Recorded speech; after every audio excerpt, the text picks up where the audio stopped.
You ask Tiger to solve. This deals with linear equations with one unknown. The final result is x equals -5. Let's solve it step by step. Group all constants on the right side of the equation. Subtract 10 from both sides.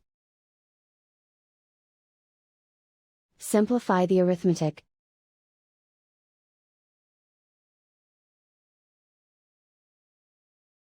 Isolate the x. Divide both sides by 5. Simplify the fraction.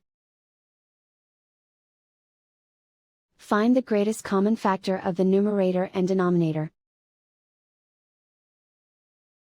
Factor out and cancel the greatest common factor. And so the final result is x equals -5.